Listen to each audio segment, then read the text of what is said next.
One day, when you are old enough, you will be impregnated with a perfect clone of yourself. You will later upload all of your memories into this healthy, new body. One day, long after that, you will repeat this process all over again. Through this cloning process, Emily, you will hope to live forever. I had lunch today.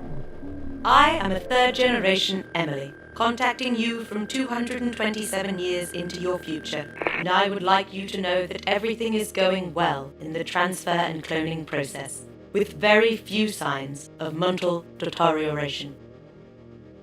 That Grandma? No, Emily, I am not your grandmother.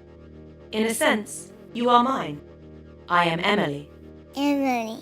For those who cannot afford the cloning process, many of our elderly undergo a full digital transfer of consciousness, where they can experience a safe, extended lifespan of hundreds of years. Our grandfather's digital consciousness currently resides in this cube, where I upload the latest films and books for him to enjoy every week. Grandpa. We are also able to download correspondence from him. Over 1,000 letters were received during his first hour in storage, as this was approximately 4 years' time inside the cube. I will read one of his letters to you now. Oh God, oh God, oh God, oh my God, Holy Mother of God, oh God. For end-of-life procedures for our less affluent citizens in the lower classes, the face of a deceased loved one can be peeled off, preserved, and stretched over the head of a simple animatronic robot, so they can still be a part of someone's life.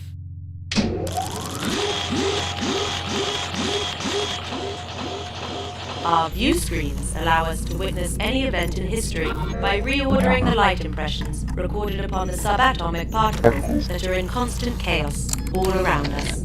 It is how I am watching you now, Emily. It is how we watch everything in your time.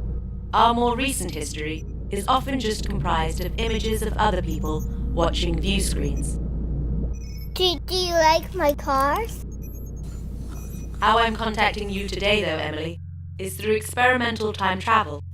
Time travel, for physical beings, is a much more difficult process than sending a message. If the position of the orbiting Earth at your destination date is not accurately calculated, a person could be sent off the planet. Many of our brave test clones are also still regularly crushed beneath the ground, or accidentally deposited hundreds of thousands of years into the past. Time travel is very often unpredictable, and still extremely dangerous. Emily, I shall now use time travel to bring you to my current location in time. What? Hey! Butterfly! Oh, I saw some pink one. The people of your time were engaged with something called the Internet. Welcome, Emily, to the Outer Net. We are now connected through a neural network. Green. Blue.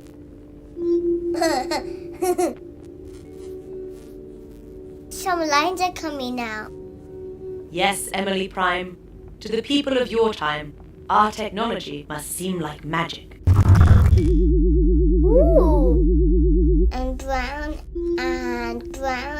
grey and blue and green. That's all the colors I got. For all of its magic, the Outernet can be a sad place. Many lonely people from the lower classes have disappeared into its safe infinity to be never heard from again. Look, I drawed a triangle. I drew a snake boy. But someday you have to not make a snake boy, because yesterday I didn't see any snake boys, but you made one. Yes. Can I do the other part? Go down round things? I have no idea what you're talking about. Wiggle, wiggle, wiggle. Okay. I have many memories that I would like to share with you now, Emily. We can go visit them together, like seeing pictures in a book. Please follow me into the window. Circle. When I was your age, there was a controversial new exhibit in the Modern Art Museum. An artist placed a clone on display in a stasis tube. a child without a brain, that the public could watch grow old in real time. Can you smell the floor polish? The museum's antiseptic but musty odor of countless generations in passing. What is his name? Museum visitors nicknamed the body David, and it became a popular attraction. Regular visitors ate lunch in his wing. Classrooms of children came to learn about anatomy. People who'd speak quietly to him in the night. People who'd pay him a visit whenever they found themselves back in the city and remembered he was there. It has name when it says it's old. Yes, David grows older and older until he dies at the age of 72. He is quietly removed from display without publicity, as per the artist's original instructions. He is mourned and deeply missed throughout the city. I can still remember its eyes, its blinking eyes. Eyes. There's something in my museum, and they don't move. And I hear somebody talking a lot. Yes, that is the memory I just shared with you. Because I have brought you inside of it, you are now mistaking the memory for your own. Okay. We mustn't linger. It is easy to get lost in memories. My first job was supervising robots on the moon. Are you familiar with robots? Yes, I always like robots. I have a red robot and a pink robot. I enjoyed working with them. I enjoyed the solitude. The robots are solar powered and must always be kept on the light side of the moon's surface. To motivate them to constantly move within the drifting sunlight, I programmed them to fear death and what lies on the dark side of the moon. It's getting dark outside. It was here, on the moon, that I fell in love with the rock. I did not understand my mental and emotional shortcomings at the time, and only knew that I found this rock to be immensely attractive. It was sparkly. The economy on the lunar surface went through a recession, and I was sent home after 6 cycles. My rock and I were separated. But the robots were too expensive to remove. To this day, they are still in perpetual movement across the sunlight. Oh, look, there's a little moon. With no work to do, no more tasks to accomplish, still living in constant fear of death, and occasionally sending us depressed poetry. I will read one of their poems to you now, Emily. The light is life. Robot must move. Move, robot, move. But why? Move, move, move. Robot, forever move. I was relocated to supervise the construction robots on the boundary of the Kiowa in deep space. Kiowa. It was there that I fell in love with the fuel pump. This part of my life continued to develop, and it was much more gratifying than the rock. In one of the tropical moon caves, I found an abandoned nest of eggs. It's purple. You open the lids like that and then it comes off. What is that? A monster. That's his mouth? No, that's his mouth.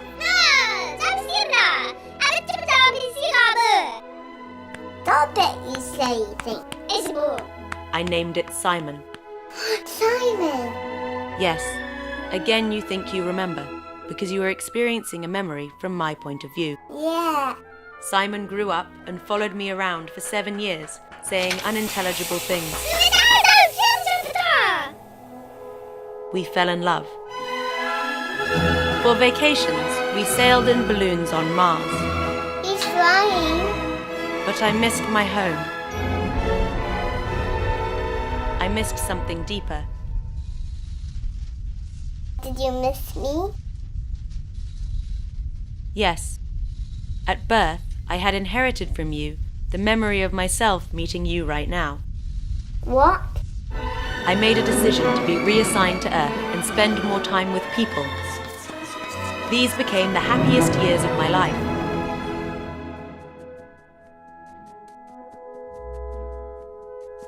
But Simon was inconsolable. For many years, memories could only be harvested from the dead. The images were fished out blindly from random clusters of neurons and looked like this.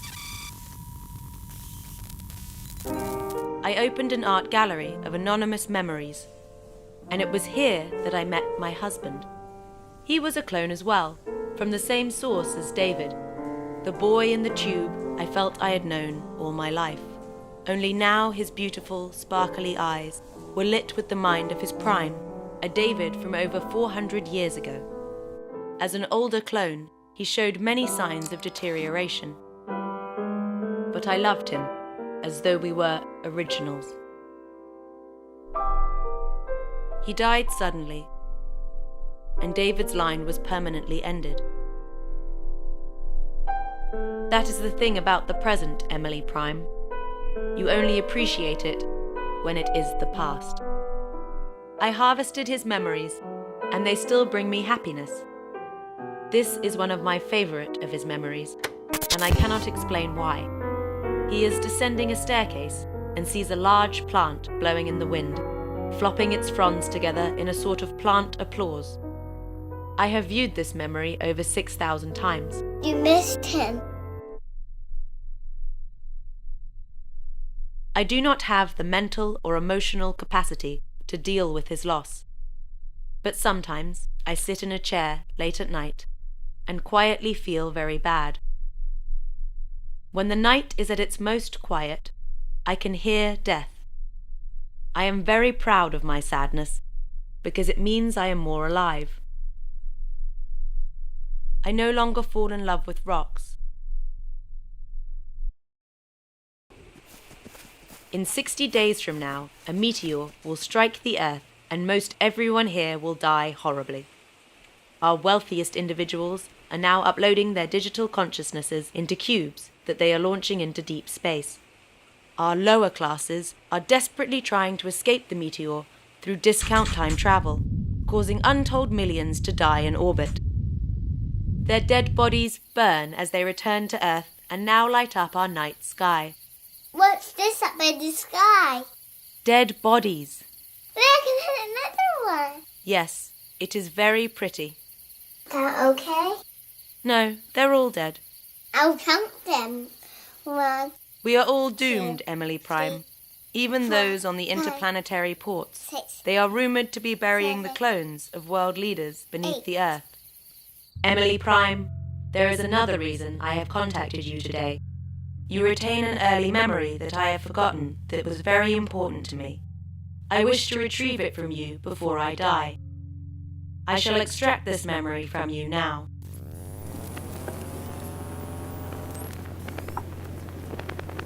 This is me and Mommy. This is me and Mommy walking. This is me and Mommy walking. A rainbow. Thank you, Emily. This will bring me great comfort in the days ahead. You missed it. I saw it. You missed it. This is your future, Emily Prime. It is sometimes a sad life, and it is a long life. You will feel a deep longing for something you cannot quite remember. It will be a beautiful visit, and then we shall share the same fate as the rest of the human race, dying horribly.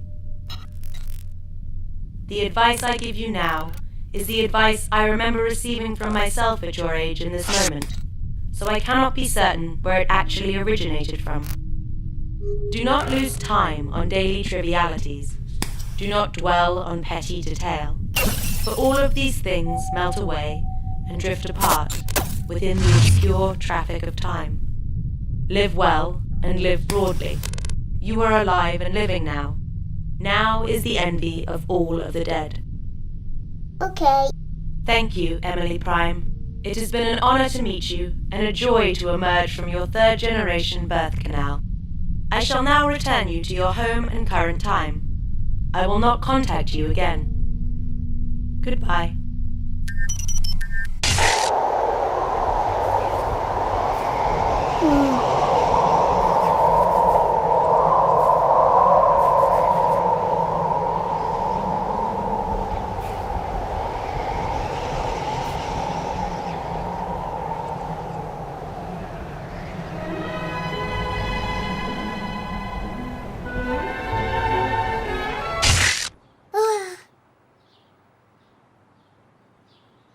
Look, the happy day it is.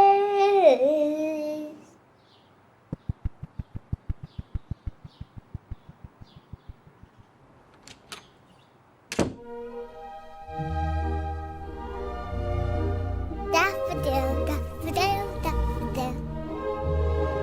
Hola, hola, hola, hola, hola, hola, hola. Oh, look at these pretty colors. I can see the sun is still there. The green is still there, and the rainbow is still there. But the rain is still there, and the rainbow doesn't go away.